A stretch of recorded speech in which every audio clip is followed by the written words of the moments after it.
Hello again. Welcome to another episode of Azania In Therapy. I'm your host, Tlaka. Today, just like always, I've got an interesting guest.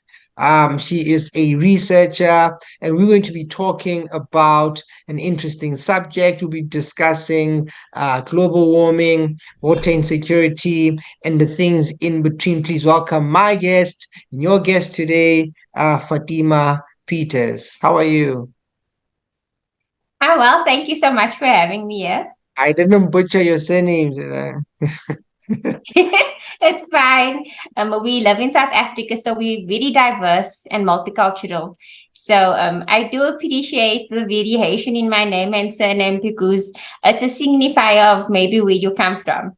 So my What, what, colleagues what, like what calling me Fatma. did Hmm? they call you? Fatma. Fatma.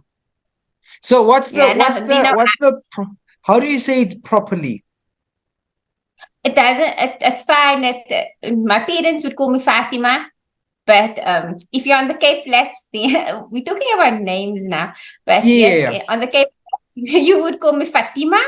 Or if you're Afrikaans, you Fatima. If you're in Johannesburg, it's Fatima. So it's an indicator. Oh, okay, you're from Joburg, or you're from Cape Town, or you're Oh, from I Brenda, see, but I see, I see. Fatima. So What's the strangest that you've ever heard? One that took you aback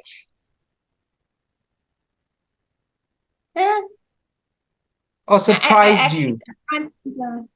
Well, I think Fatima is cute because if you say it from an Afrikaans perspective, it says Fatima, which is a very odd from an Afrikaans perspective. But I speak Yeah. English, so Fatima I think it's very cute because it's a signifier of my colleagues and the way that they refer to me. So I think because Mm. it's them, it's cute. Asking on your name, do you know what it means? My name. Yeah. Well, um, I normally go back to like it's a historical name, it's Yeah. from a religious perspective, but yeah, I forgot the other part of the meaning. But in any case, names. No problem. Let's talk climate change, right? And so we I mean the first time I met you, we at the psychology conference, and you said something very interesting about the work you were doing up in Limpopo. And we met again this year, and you had students talking about the water crisis in Limpopo, Venda, around those areas, right, in particular. I mean, my parents are up in Polokwane, but when I visit there, sometimes, I'm crossing my fingers if there's water, like you just worried, are you gonna have water to bath, water to go to the loo, water to, you just worried. But and so it's a problem, despite the fact that the dams have water and things like that. And so there must be a reason we got there. Maybe let's start with those of us who are not aware of, climate change and what's this whole fuss about, and how did we get here. Maybe take us there, take us to when we talk about climate change, what are we discussing actually? So normally when people talk about climate change, they're talking about an increase of carbon dioxide in the atmosphere. And as a result of the increase in carbon dioxide, it causes a change to weather patterns over an extended period of time. So we're not talking about it's 36 degrees Celsius today. We're talking about over an extended period of time. What's the cause or effect? Well, okay, the cause of climate change is a human contribution because of the things we do, the things we want, the way we live. We want to drive nice cars. We want to live in a Yeah, house with air conditioning. We want to have really nice things. And so having that lifestyle causes that manufacturers now have to increase the manufacturing capability, which all contributes to an increase in carbon dioxide. And yeah, so what this does is that the increase in carbon dioxide causes the planet to warm up, and it then yeah, contributes to things such as drought, which is very prevalent in Limpopo province. We have yeah, the El Nino effect, so the rain is not it's not raining as often. We have problems such as hurricanes, problems such as flooding, and South Africa is quite vulnerable to flooding, as we have seen in the past few years with Cape Town and with Durban. And what's also a problem now, we saw with the spring tides, which was the moon's effect on the ocean and the increase in waves and the flooding that contributed. So the increase in carbon dioxide causes all these extreme weather events to now become more prevalent, to become more extreme. If you look at Hurricane Katrina, many people lost their homes, people were forced to leave, and it causes quite a destruction. And now we look at from a human or psychological perspective. If you're living in an environment and your house is washed away, the psychological impact of that is not, oh, I lost my house. There's quite travesty associated with the loss of your home, the loss of your car. But more importantly, when we look at the psychological despair and vulnerability of people that were affected by the floods, I read a story about a person saying that they saw their sibling being washed away by a mudslide, and they can't find this person. And psychologically, if you think about it, how do you recover when you don't know where your sibling is? You can't bury your sibling, you can't give them their rites of passage, you can't do any of the rituals that we are used to doing to say goodbye. So that leaves a very big loss within the person. So when we look at climate change, these extreme weather events are associated with psychological despair, vulnerability. And so for me, living in Limpopo province, it was quite a shock to realize that people don't have water. It's like, what do you mean you only get water 2 hours in the morning? I was like, no. You open the tap and the water should come out of the tap. It never occurred to me when I was growing up that water access was such a major problem, because I grew up in the Western Cape, and so even though I grew up on the Cape Flats, we had water. You go to the tap and you can open the tap. We might not have had a second boundary wall, and when it rained, the what do you call it? That white stuff would grow on the wall because of the dam. So we would have all these issues, but not having water was not something I comprehended, having grown up in the city. And when I came to Limpopo, I was like, what do you mean the pipe to the dam burst and we don't have water for the next 2 months? It was, I couldn't comprehend it. And so I had, back then, when I came to Limpopo 12 years ago, I had lived in a university house. So we had one of those huge water tanks, and it was only my husband and myself. So for those huge water tanks, when you now realize, okay, this is the only water you have. So when you flush the toilet, you must now have a strategy. It's called what? Pink and brown. If it's brown, flush it down. Otherwise, you must now calculate how many times you flush the toilet. If you're going to bath, you must only use maybe 5 or 10 liters maximum amount of water to bath. And you're not going to sit in the bath or shower because it's like, how much water are you using? So you're calculating. I need to do dishes. I need to drink water. I need to make food.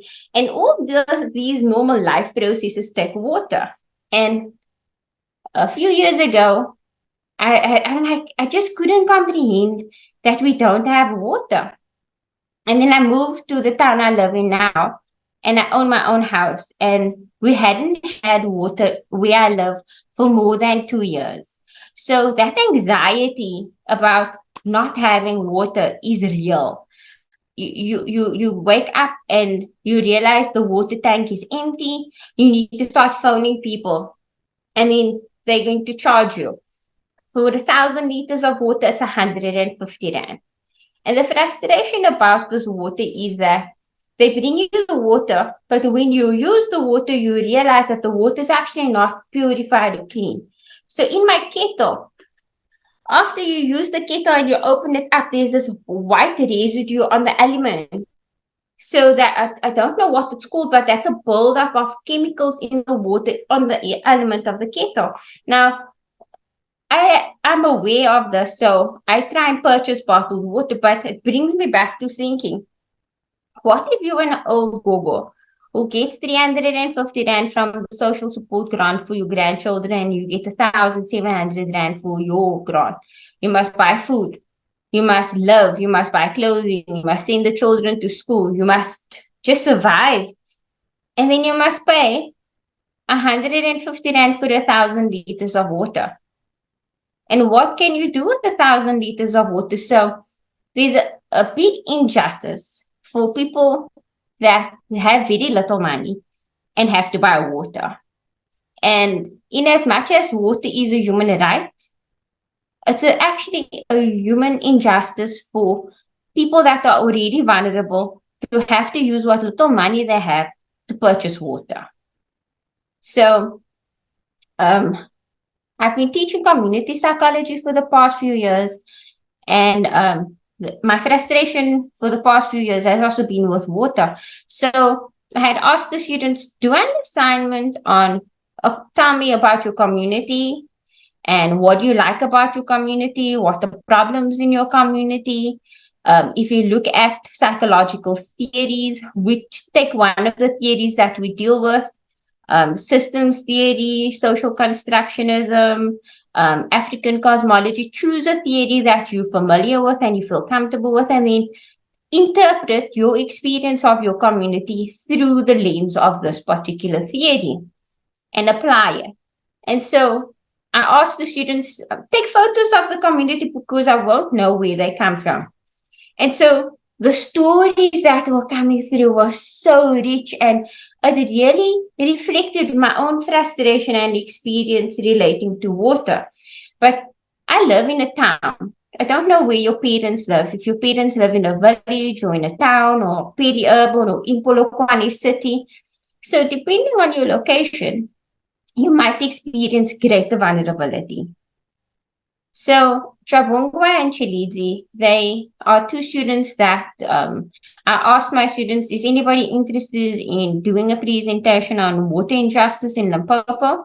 And the two of them indicated the interest. And so I worked with them around the presentation, and they did this presentation for the South African Sweden University Forum, South of Coast Digital, back 2 years ago.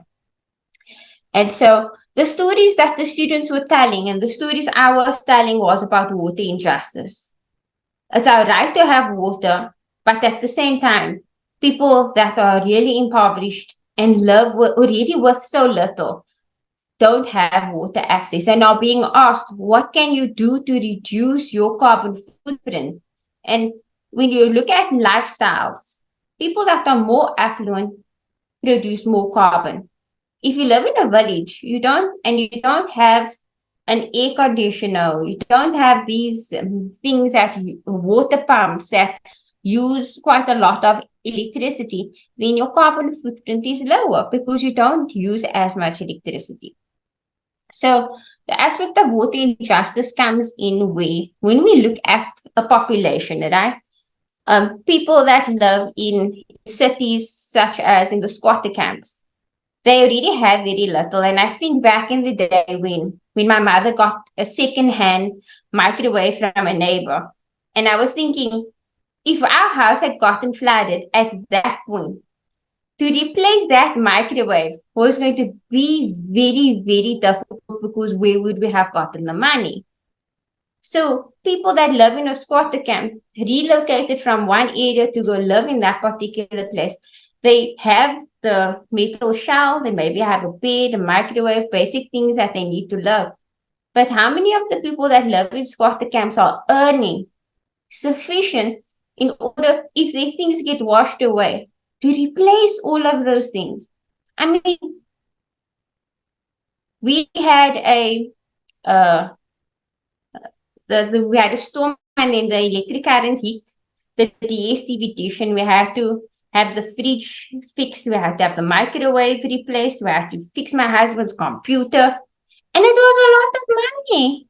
And I'm like, what if you're earning 2,500 rand a month and you must now replace your fridge, you must replace your bed, you must replace your microwave? They were really struggling to survive on a daily basis and buy food. Now you must buy water, and there's a flood, and all those things get washed away.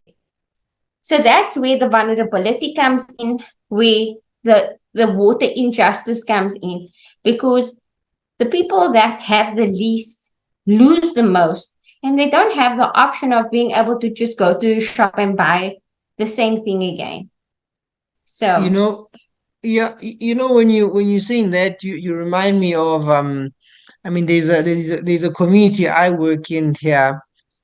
Sometimes I go there, and I've seen, so the people had built their houses in a, it's like a dried up, water used to go through that area, and then because they didn't have a place to stay, so they built their houses there, and then it flooded, and this happened in the middle of the night, and they were just in their houses. They just remember people screaming, "Get out, get out!"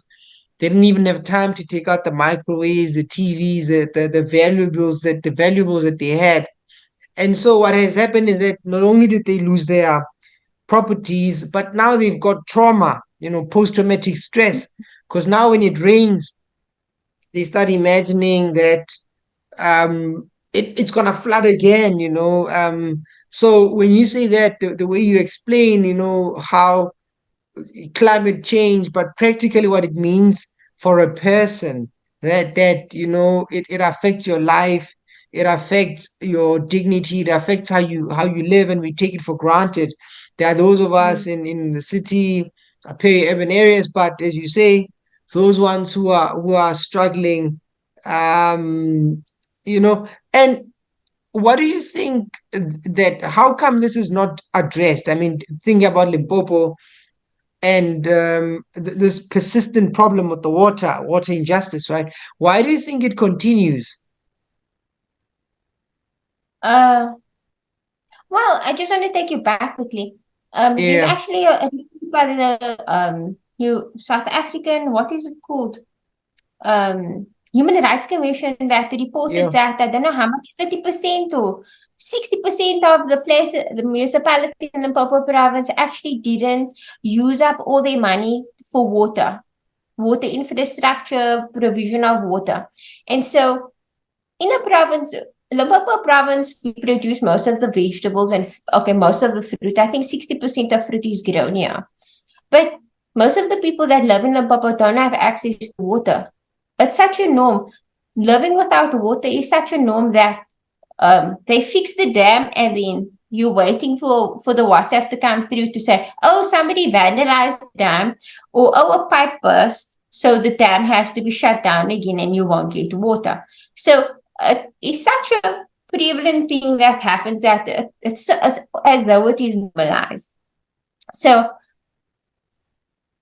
water access is a problem for majority of people in Limpopo. And I think when I look at Limpopo province, in Limpopo province, we don't get the same funding as cities, obviously, because Western Cape, Gauteng, Durban are the producers and the major economic hubs.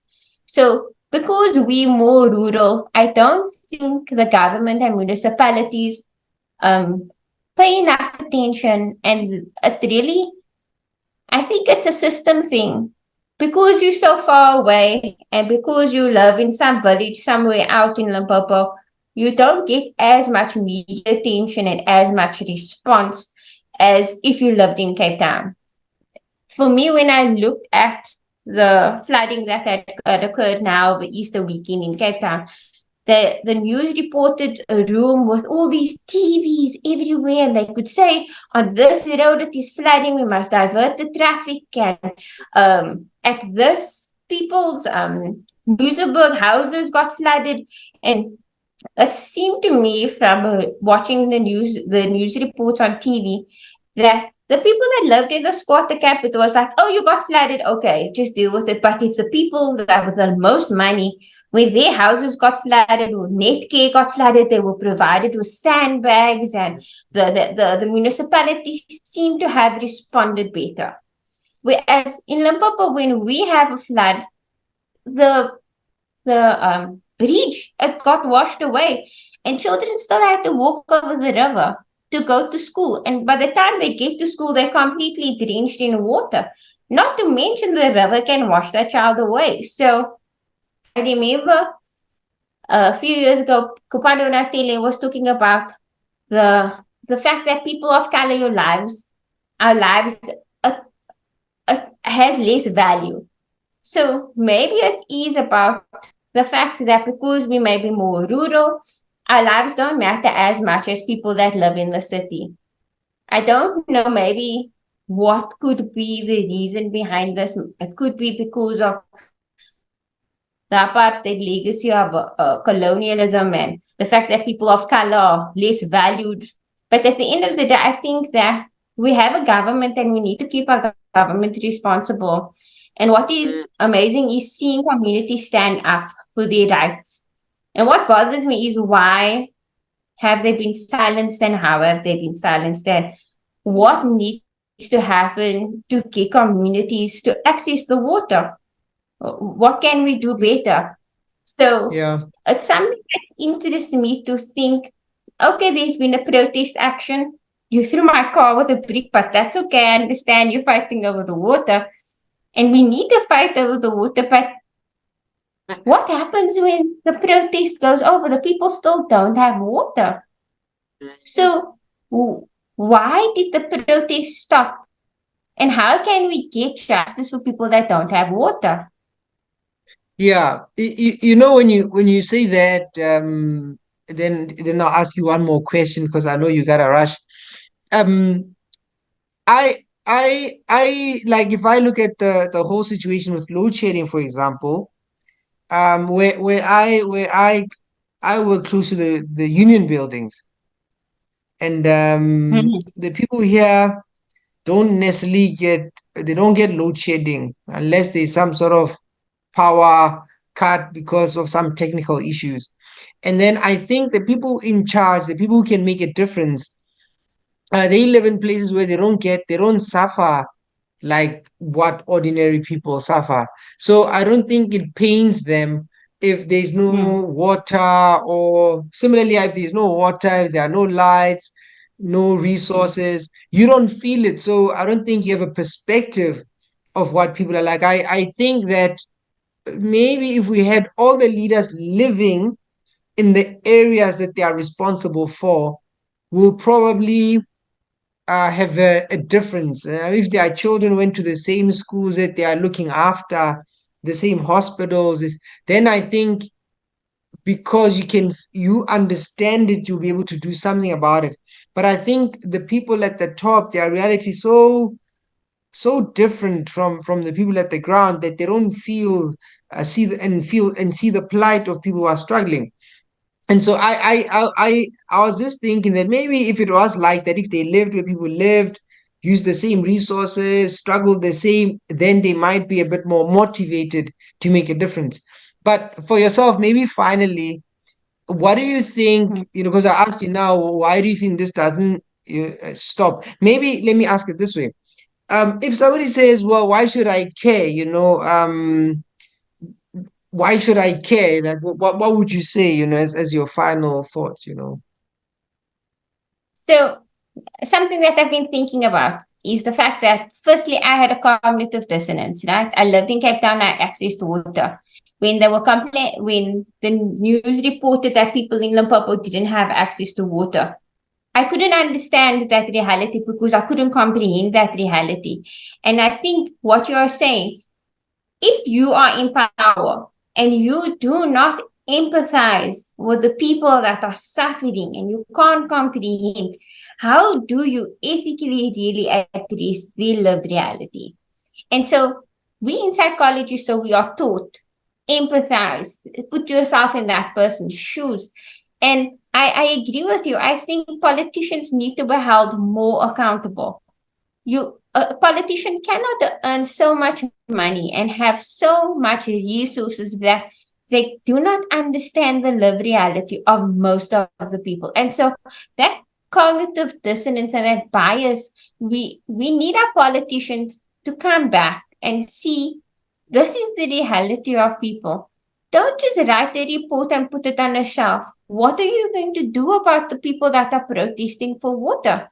There is a child without water. There is a granny without water. There are, in Limpopo province, a lot of people grow produce. So when we have drought, it means people don't have food because you can't grow anything without water. There's a huge cost. If not only do I need water then to survive in my household, but people need water then to give water to the plants, to the spinach, to the maize that the people, that the people cultivate in the yard. So the human rights implications is very big. It's not just the cost of water, it is the cost to nutrition, it's the cost to children's growth and development. So the injustice is very deep, and we really do need politicians to be more accountable. And like you said, if you have to send your child to a school where there is a pit toilet, you as a parent, you're going to do something about finding a way to get the school to get proper toilets. Why should children that are rural be subjected to no water access and pit toilets? I'm like, lots of schools don't have electricity. Some of the schools, it's heartbreaking to go into a school where the windows are broken and the floors are cement and the cement floors have holes in it. And the boards, it's a greenish board. It's just frustrating when there's a lack of empathy in the system for people that are responsible, for people that are extremely vulnerable. Old people, children, people that already have no other income have to spend what little money they have on water. And water shouldn't be something that is a human rights violation. Why are people living next to Nandoni Dam and not having water access? But people that live in Polokwane City have water access from Nandoni Dam. So there's a lot of politics, and it's frustrating when the most vulnerable people suffer. Most of the people go to the city and work. As children and old people that are left in villages and in rural communities that suffer. So how do we get our politicians to actually be empathetic towards the plight of the masses? Maybe we should find a way to reduce these salaries, because the other thing that was on the news was that our politicians get paid the best. So I don't know. I think that for people that are in psychology, we do need to be aware of the psychological component of climate change, and also think about how systems contribute towards injustice. Because if you're already vulnerable, you don't have a job, your children go to a public school with pit toilets, you don't have income, you're already vulnerable, you already have very little, then your house get washed away. Or a lot of people in Limpopo have a rondel that's made up of mud and clay, and so it gets washed away. As I was saying, the response in Cape Town was so amazing to have all those people on the ground servicing people. And yet, in 2012, when the bridge got washed away, how many years has it been and that bridge still hasn't been fixed? How many children are still walking over rivers?